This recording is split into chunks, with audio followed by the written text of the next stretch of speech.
Before we get into this latest story, don't forget to hit the subscribe button if you haven't done so already. Too much of a nice guy to the wrong people. Right, time to face up to an uncomfortable truth. I'm just too much of a nice guy in this world made for chancers and charlatans. Nice, or charitable in any case that is, to those who clearly don't deserve such favour. What makes this worse is that I've known it for some time. Back in February 2023 in Rewarding the Reckless, I explained how over the years I'd become chief moneylender to a buddy, let's call him Pablo, a work-hard, revel-harder builder in my beloved Bogota barrio of Santandercito. When Pablo first started asking for financial aid, in 2019 if I recall correctly, he was creditworthy. At times he even paid me back earlier than originally agreed. So, understandably enough, I became more relaxed about giving him handouts. However, this all changed in 2023. Indeed, a later story that year, Exacting Revenge, gave an indication of how angered I'd become. A feeling of being used and abused.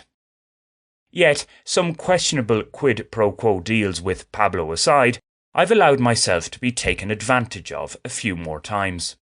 Yes, it's all completely my fault. Pablo doesn't put a gun to my head or entrap me in mafia-esque offers I can't refuse. I can count myself lucky on this front. We're talking about Colombia, after all.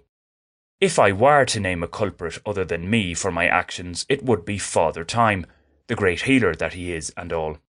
However, that's a weak defence of my idiocy, considering all the stress I've suffered over the last few years because of this money lending. Stress I've already addressed via this medium. At root, I surmise, is that there's something I admire in Pablo.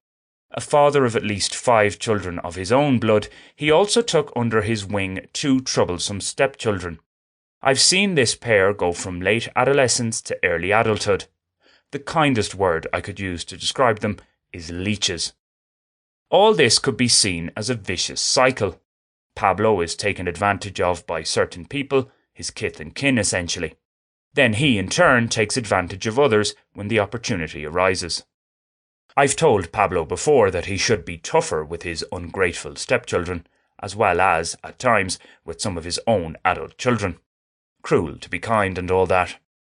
This is, however, a prime example of seeing the flaws in others whilst failing to see, or ignoring, shortcomings in ourselves.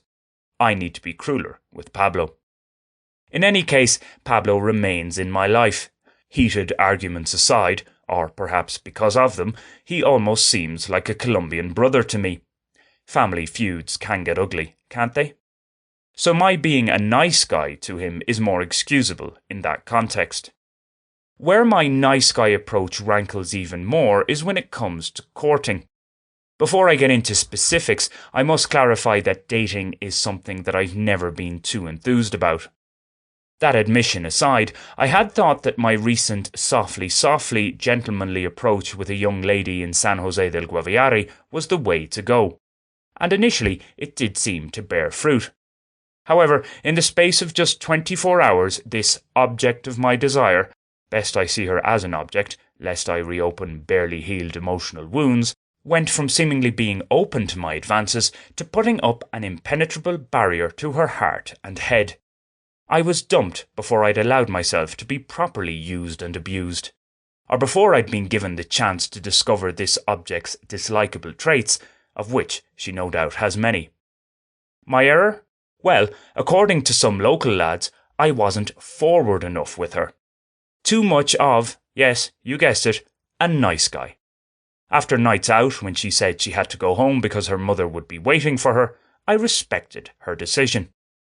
Apparently, I should have insisted she returned to my lodgings.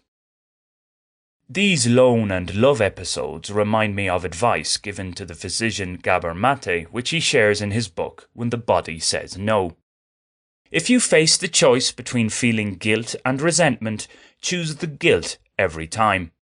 If a refusal saddles you with guilt, while consent leaves resentment in its wake, opt for the guilt. Resentment is soul suicide. In the case of Pablo, consenting to lend him money tends to leave me resentful.